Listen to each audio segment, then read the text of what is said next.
తెలంగాణపై విషం కక్కారు అనేటువంటి ఒక ఆరోపణని మూట కట్టుకునేటువంటి టీడీపీని తెలంగాణ నుంచి సమూలంగా వాషౌట్ చేయడంలో కేసీఆర్ సక్సెస్ అయ్యారు. కానీ కాంగ్రెస్‌ని వాషౌట్ చేయాలంటే ఖచ్చితంగా బీజేపీ సహకారం కావాల్సిందే అని చెప్పి బీజేపీకి ఫుల్‌గా హ్యాండ్స్ ఔట్ ఇచ్చేసినటువంటి దాంట్లో ఇప్పుడు కేసీఆర్ అనుభవిస్తున్నారా?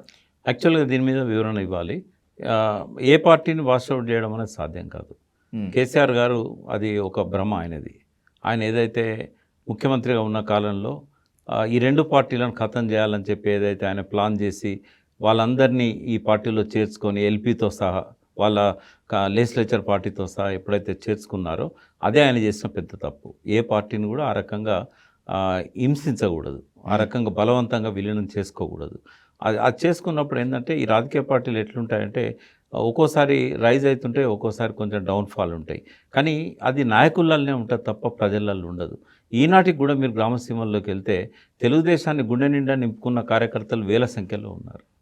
ఎందుకు అనంటే ఒక మౌలికమైన మార్పును తెలుగుదేశం పార్టీ తీసుకొచ్చింది. ఏంటంటే తరతరాలుగా అణగదొక్కబడ్డ బహుజన వర్గాల లోపల ఒక చైతన్యాన్ని నింపి వాళ్ళని తనలో ఇముడ్చుకున్నది, లీడర్లను చేసింది. రిజర్వేషన్ లోకల్ బాడీస్లలో తీసుకురావడం వల్ల వేల సంఖ్యలో బీసీలు, ఎస్సీలు, ఎస్టీలు, వాళ్ళకంటే ఎస్సీలకు ఎస్టీలకు అంబేద్కర్ ఇచ్చింది ఉన్నది. కానీ బీసీ నాయకత్వాన్ని ప్రోత్సహించింది కాబట్టి ఆ బీసీలు ఎప్పటికీ మర్చిపోరు.